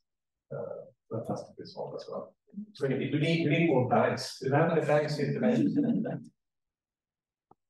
Carl, you have a bit of a different perspective because you come from research. So I'm curious, what have you been seeing in the work that you've been doing? Is this sound similar to what Peter is saying? Partly, yeah. I mean, there are several challenges. One is for consumers. They have to tell you maybe pay more upfront. They're usually only used to think of the total cost of ownership for a house or apartment. They may not be interested, or rather, they want longer living products, but they don't want to pay for them. And that's what they want if you ask them. So that is one thing. The other thing is the business models. It's almost impossible to take fast fashion. How did that score? You ship out 100 billion pieces of clothing every year in the world. They cost virtually nothing per piece. How do you change to something else and make money? It's super hard, I would say. So I'm like, that's a little bit also why research. You also maybe need to regulate the way they have to find. And you touched about changing away sort of from the existing business model. And this makes me think of something that I know that during the Future Adaptive Design work, we've had issues or challenges with this in the past, with organizational challenges within companies also for sort of organizing structures for encouraging longer lasting products. And I'm curious, Per-Anders, if you could comment on that. Have you encountered that and what kinds of organizational challenges within maybe companies? What the organization challenges are moving into longevity and circular business models. Yeah, I think there are several challenges that you comes into that. One is you have the KPIs in a traditional company. Many KPIs, they are very much focused on the old, very linear business model. And of course, then if you are going to circular business model and longevity, you need different KPIs. And as Carina explained before from Volvo, that it's not easy to do a change in once. It's quite complex if you have a complex product. So when will you change the KPIs? So that is one thing. And I think also one thing that is a challenge, it takes time when it comes to organization. Looking at trucks, it takes time to do the change there and also do a change to circular business model. And then it could be that in the beginning you have more circular enthusiasts and taking the lead, but when it takes time, we all know the reorganization happens during that time. So people have to change position or leave, or they maybe get tired that they don't get support from the rest of the company, as they maybe not have a full mandate to do the changes to do. And that is a challenge. And then also one challenge, of course, organization-wise, is that the sales, you maybe have one sales channel for the traditional product sales, maybe an agent, supporters, private dealers doing it. But if you would like a circular business one, maybe subscription-based, maybe you need to do that directly from you as a manufacturer and skip those middle layers. And that is not something you do in at the coffee break. So so I think it's and also coming us back to that as Peter also mentioned, you have this, if you should own own the products, then you blow up your balance sheet, and maybe a financial organization would like to keep the balance sheet as clean as possible. And in the beginning, as also Thomas presented that the cost, you have a heavy cost in the beginning, but the cost is lower. You have to swallow the fish until it's going the wrong way in the beginning until it comes back to the better side. So yeah, there are some. So it sounds like there might be some restructuring and rethinking of the business model that needs to happen for how things are distributed, but also how the company is organized itself to enable all of this.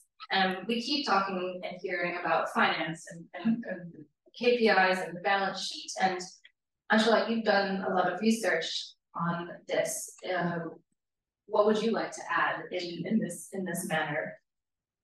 Well, I think that when it comes to banks and bank finance, everything is about risk and finding a way to avoid risk or to decrease risk, because banks are by regulation and by everything very risk averse. So that's their role, so to say, in society. So there you have to find ways of working with risk. Both, I think, they have to understand linear risk better, because there is a risk, obviously, in the models that we use today, although it's not still obvious maybe for everyone, but there is a risk in the supply side, both on the cost perspective with inflation and so on, but also possibly different types of supply shocks. So those kind of risks should be included. And then, of course, they have to learn more about the circular business model so that they can assess properly the risks of these models. But then in the end, I think it also has to do with the time perspective, as I said before, that it is inherently more risky with longer time perspectives. So it is difficult for banks to do so much that they can only do so much, so to say. And then there are other actors that might need to step in as well. And I think risk sharing is really important there. There are other types of financiers out there that are not so risk avert, venture capital, other types of capital. Maybe there could be a more joint financial initiatives where you could share risk between those type of actors with different new types of finance instruments, for example. And also I think actually that there might be a case for state guarantees in some cases, because we are actually changing a system, and I don't think it's possible to change the whole system without having someone sort of pointing really strongly in the new direction, and that might be a state, for example. Thank you. And Peter, I know you have some experience here too. Do you agree with what Angela said? Yes, I do. I just thought about the importance of creating second-hand markets in all industries. That I think the car industry is very good to look at for all industries. They have a very good data of what cars worth after 3 years, and that reduces the risk. There are established sales channels for finances, and a lot of a system that has been developed for like 30 years that works very well in that industry. But it's not so common in other industries, like furniture or lawnmowers or what I know. So I think all those that system has to be built, I think, in other industries as well. We can learn. We're going to take that. Yeah. So you've touched on finance a bit. We touched upon organizational challenges, and I'm curious because a lot of your research, Carl, focuses on policy. And how are we seeing policy encourage a focus on longevity in design? Business models? Well, we see one set of policies that focus directly on design. So if you buy a vacuum cleaner, there's an oscillation test for the hose and a minimum lifetime test for the engine, because those are the things that break down. In a couple of years, we have clearer for cell phones, it's going to be a battery lifetime going to come in directly. We also have for lighting and a few others. But for most products, we don't deregulate that. Instead, we go for right to repair, spare parts. We're going to see more mandates that you have to show your warranties to the consumer. So, because people, you know, they go to Elgiganten and they don't know if it's a 3 or 5 year, they don't really care. So it's going to be more of this right to repair, right information obligation. Or in Sweden, now we have used to have a mandatory legal guarantee 1 year, now it's 3 over months. You can save your receipt for 3 years. So it's going to be these indirect rules, because quite often you cannot regulate the product directly, you don't have the standards to say. So it's going to be more provide spare parts, showing. Thank you. I want to talk a little bit about the Future Adaptive Design Guide, because that's what's bringing us all here today. And I know, Peter, that you've worked with, actually, a lot of you on stage have actually worked with it in some ways. Peter, you helped create some of the tools, actually. So what would be your advice for companies who want to work with the handbook? How can they get the most out of the tools? Cool, Thomas, this an easy part. But I think first I must say this booklet that you have created, you was not part of the last part of this story. It's fantastic. I think that is a sort of role model for everyone to Vinnova and Initiative, and everybody should have a requirement that should be in the end product, because that booklet could easily be used it yourself more or less. It's very good. But then I used to, and I think I want to emphasize the financial again, the profitable part of it, because sometimes it can be linear companies work very well, there are a lot of money to sell, but why should they do this? It's like so much risk at stake. You have a model that works. Why don't do it in a couple of years? Why not buy now?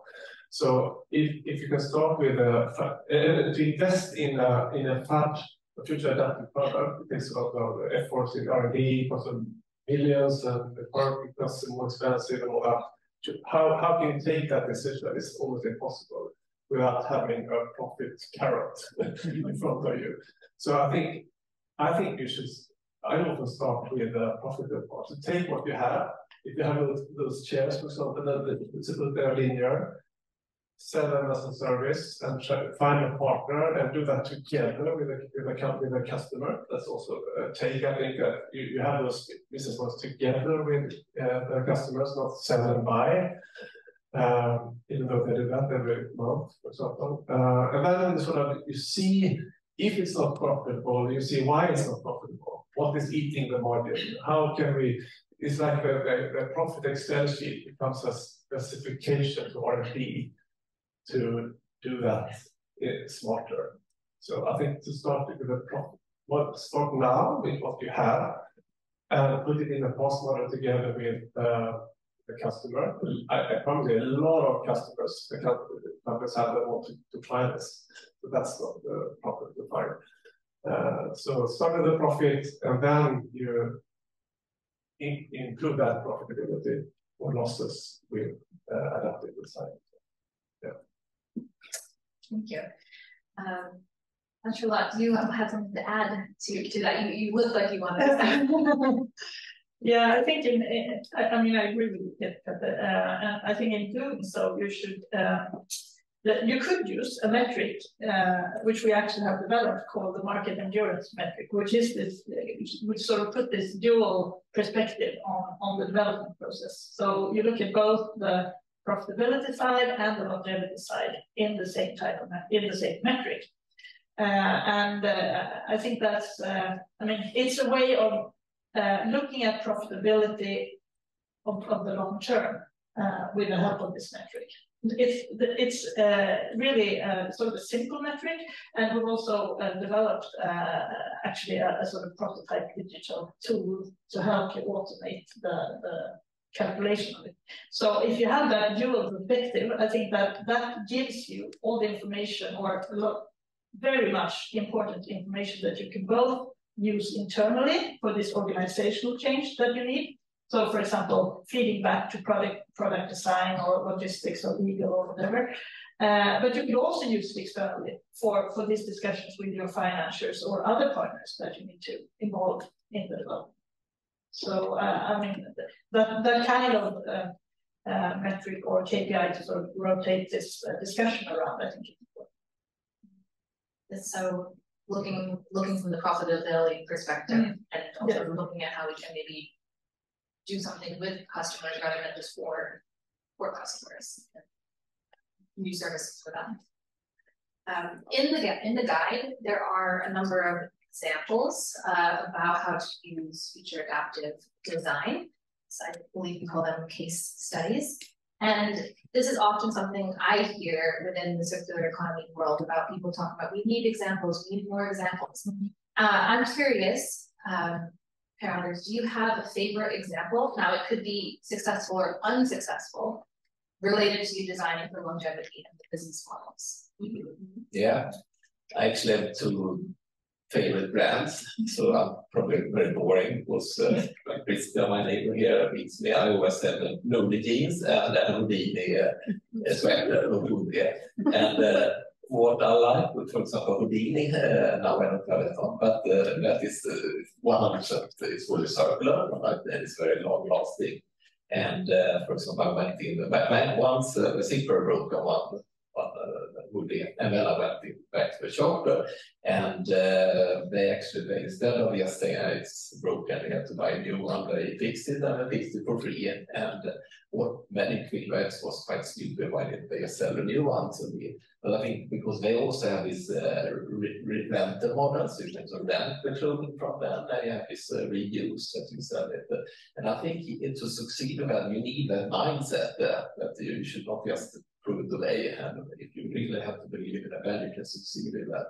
And also with Nodi jeans, that is, if you just have one, you can just go to the Nodi clothing shop, just give it back if it's broken, they fix it, and you don't need a receipt or anything. Also, it's a second-hand shop, you can sell it and so on. So I think that's what I think it's a good example of quite successful companies that really have high agenda. I think one really good example is if you just look at the statistics, the last 10 years, if you compare the companies that have changed to subscription-based model as their business model, compared with the linear product sales model, and their revenue have grown more than 4 times more than the traditional products. And that is quite, speaks for itself, that you really could, if you look at it, you can really.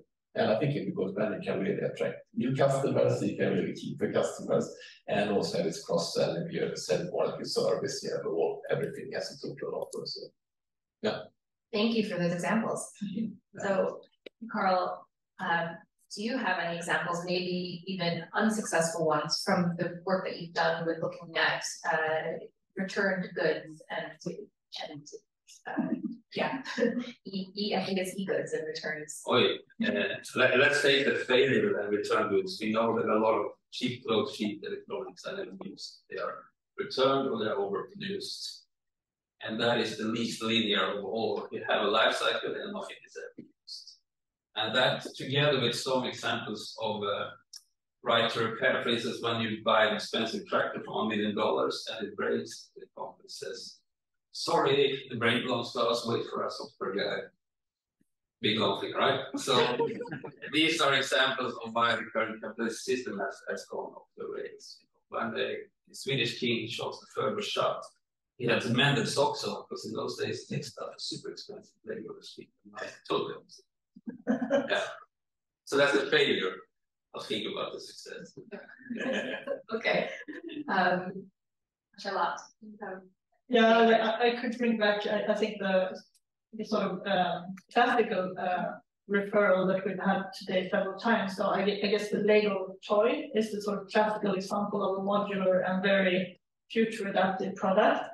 But then I think that the bad example of the failure even maybe it's also Lego, because they started making these other types of kits that were more like theme influenced with small figures and stuff, and they are not modular at all, but very sort of trendy. So I think that they have done the good thing, but then sort of moved over to something more less good. Peter, do you have a different example, or what are the examples you were going to give? That's my favorite example is end use. It's elevators. It's Mitsubishi that do that as well, not only cars. Very, as many of us, this is a B2B example, which is, as you said, sometimes more suitable for this kind of models. But as many of these models, you don't need the product, you want the result of the function. Nobody wants a truck, sorry, one more, but they want it because they want to sell something which is transport. If you look at a logistic company, or nobody wants an elevator. Who wants an elevator? Nobody. You want it that way. Right? So they sell that instead of elevators, and they have doubled their lifetime instead of in compared to other elevators. And they earn more money because they keep track on everything, so nothing breaks. So it's cheaper over time. And if you anyone sit here in a bostadsrättsförening and wants to, as a normal person, should buy an elevator to a building, it's a nightmare. Where do you start? You call them, you buy vertical transport, don't pay anything except for a monthly fee. So everybody burns on it, and they burn more money because they capitalize on that asset much smarter than buying double as many elevators. So it's extremely good example. I think that take is sell what people actually want. So be interested in what the customer actually wants. Is it the product or is it what the product does for you? I think that's an important question here. So looking at the user-centered aspect of feature adaptive as well. Excellent. Okay, so I'd like to take one or two questions from the audience, and I believe we have some time for that. Before we do that, I'd like to time travel for a little bit. So it's 50 years from now, and design for longevity is mainstream. How did we get here? Per Anders, do you have an idea? Yeah, I think it's, we talked a lot about business model, circular business model. I think it's a business model that companies realize you can make more money in a circular business model that drives longevity and future adaptive design. Okay, excellent. Carl, do you have a similar take on that, or do you? Yeah, the business model, but it will work better. So it's actually need to regulate also, and then we need to get consumers on board, but that is so hard. So we're still struggling to make people feel quality again. Go back to the past. So we need to go back to the past. Okay, so we're going to look past today. Yes, remember, first summer you see money was there. Things. Not now, click on the internet, get this. We look 50 years backwards from right now to look 50 years. Yeah, we don't take everything back. No, okay. Excellent. So we have time for one or two questions. Do we have any questions from the physical audience or any of the panelists up here? I see one over here. I'll just come to you. I have one question about thinking about the future and combining or working together with different areas. Like, for example, it could be the furniture industry together with the car industry, and how that could work in cooperation. Do you have a particular panelist that you know? Okay, anyone particular would like to jump on this question before I? Peter, you look eager. What we have, I think,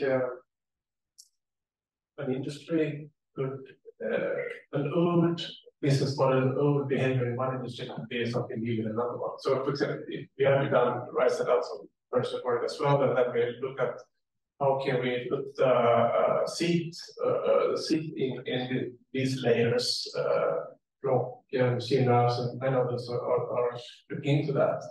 But the car industry has so much to think of around. It's not, they don't have the luxury to focus maybe on that seat so much as the furniture industry does. So then they can sort of apply thinking from that industry to how can we sort of change the textile on the car seat and make it new again without throwing out the seat or what is it? Yeah, so you can, an expertise to be that stronger for one particular component in one industry that another industry can learn from. Definitely. Maybe I could add as well to that.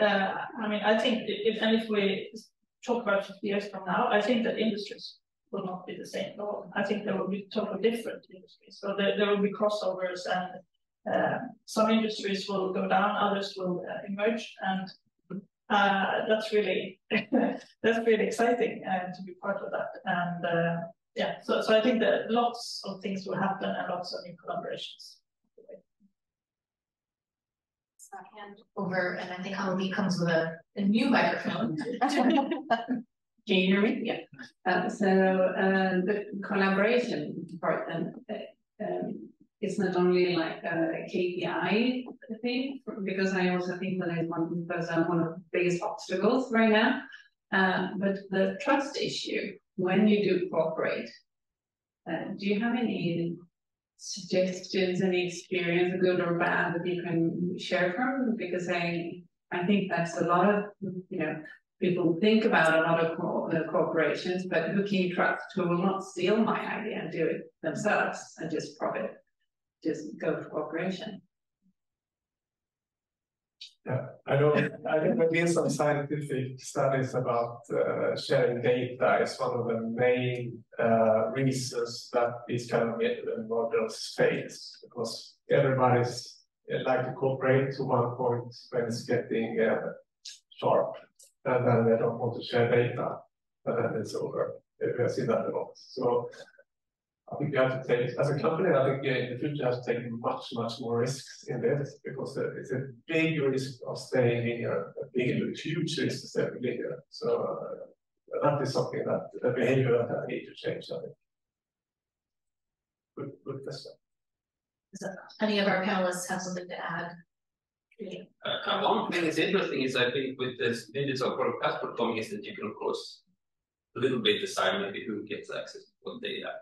But one thing that strikes me is really fun is that some companies from sectors that are not very complicated products are very protective of the data, although everyone can take it apart in 5 minutes and see exactly what's in it. So furniture industry is actually an example here, I think, that, and I've worked with so many electronics industry, they say no matter how we guide our processes, the Chinese knows what they're issuing, exactly when issuing it. So it's also a little bit, I don't know, sometimes industries seem to be overdoing this.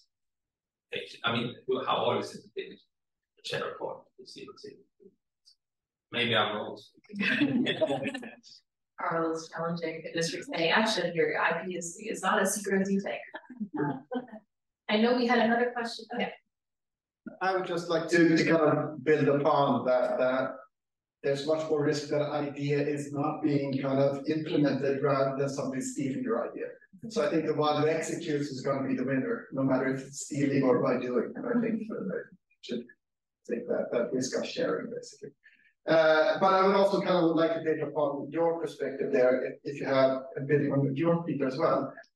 Because if you look at the automotive sector, you talk about second-hand market. And then one important part of second-hand market is residual value. And then the bank risk. What residual values can the banks and the leasing companies calculate on? Then you have the third parties that are the residual value setters, that are the experts on doing that. And that's how you can calculate the lease price from day one. Have you ever seen a residual value assessment company in another field in the traditional industrial area? I would like to see a residual value company for furniture. So you can have like, yeah, this table is going to be worth X in 3 years. Have you seen it? I just want to point out that in Rego recently told me that for the first time, the purchasing companies now for the first time start to see how much they can sell it for. So it's coming in a few of these sectors where the products are actually worth so. Yeah. I think for design furniture, it's a good one. Yeah. I think it's a matter of time. I mean, it needs that time to build up. Yeah. And residual values would help the risk assessment of the banks, of course. But then on the other hand, if we really talk about longevity and long-lived products and these business models where you actually keep control of the product and sell them by function or service, then maybe there are no second-hand markets. So I think that's also an interesting sort of aspect of this. And some markets might develop in that direction, and other markets might need this second-hand market still. So I think these solutions will look different the different types of products and customer segments. Okay, so we've talked a little bit about, well, we've covered a lot of ground in today's panel, and we've talked about how different, of course, feature adaptive design will be different maybe for different products and different customer segments. We need the importance of finance as well. I'd like to end with a final question to all four panelists about a piece of advice that you would give to a manager in a company who wants to design for longevity. I think there might be some here today. So what is one thing that you think they should focus on? And I'd like Per-Anders to go next. Okay, yeah. I think to go into future adaptive design, longevity, and circular business models, as we talked about, that is really a big change for a company. And I think for the key success factor for all big changes within a company, that is to get the full top management aboard. If you don't have a top management, full top management aboard, you will never succeed with any big change. So my advice is really that to get the full management board on board. So if you have product development, design, and you have sales, you have aftermarket, the financial department. If you have all of them, if you have as ambassadors, then I'm sure you will succeed with it, and it will work. But if you don't have it, it will not work. So yeah, that's my.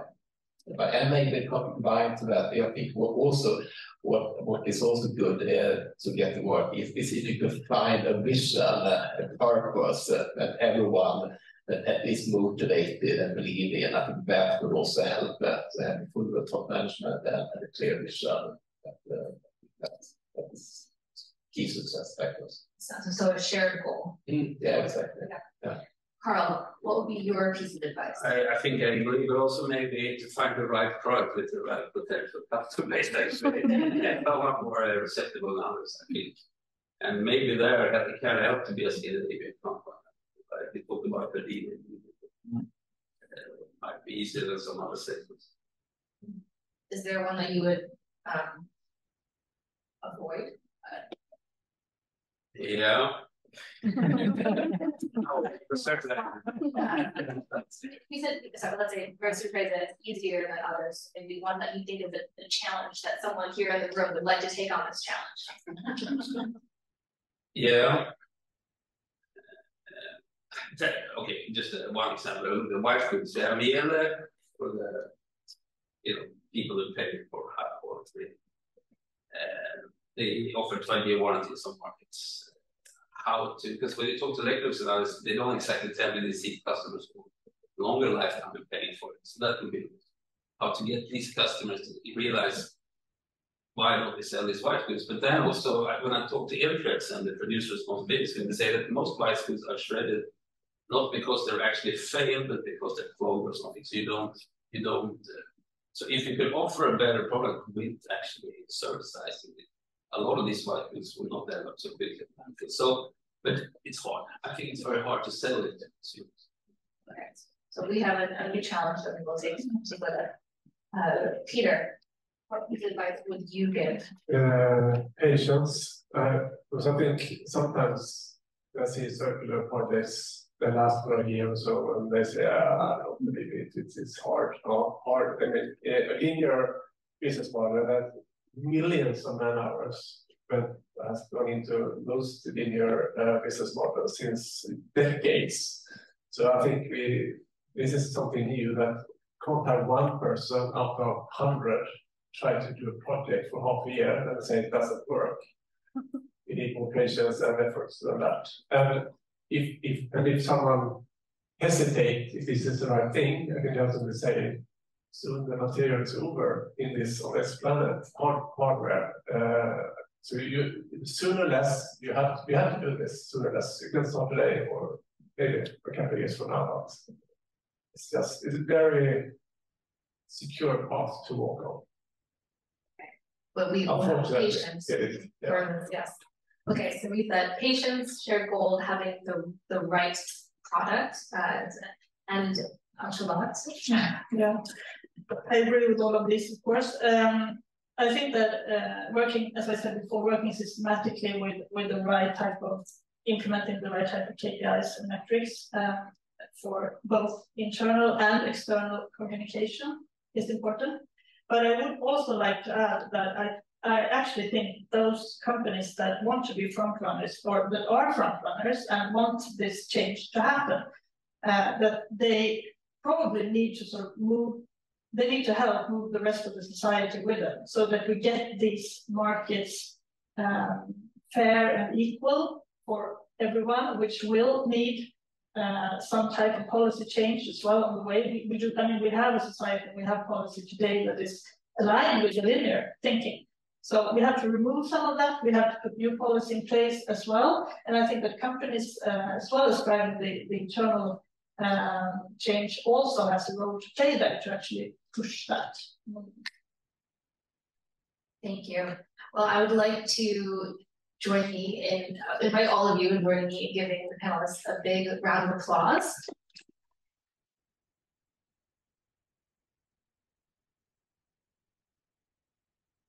Thank you so much, and of course, thank you to our audience members who participated in this question as well.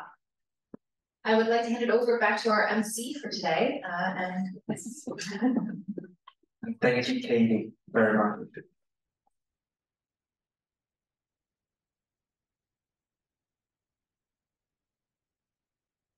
Quite interesting conversation, don't you think? Yes, I guess you're nodding. I agree. One thing that stood out to me is that you might have heard a lot of them saying, you need to get all parts of the organization on board, and you need to work both with the business model and the product. Get started with the business model, but if you get back the wrong product, it might not work. That was a core example that we got there. And that reminded me of one of the first slides we saw today from Thomas Nyström of the core framework for future adaptive design process. And that is that we need to work with both business model and product design at the same time. So we are at the end of today's program,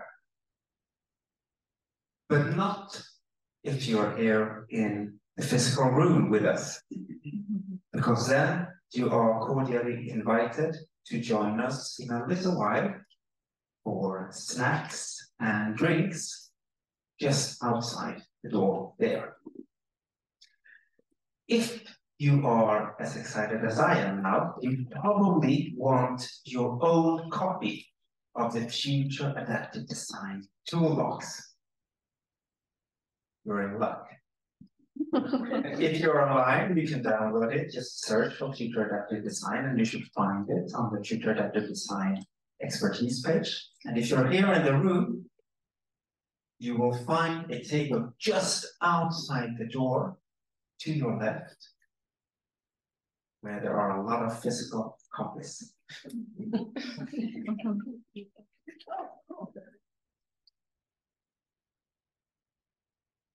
For those of you who are online, thank you for your attention. The program closes for you now. For everyone here, thank you for your attention. Please stay and enjoy the networking and food and drinks just outside.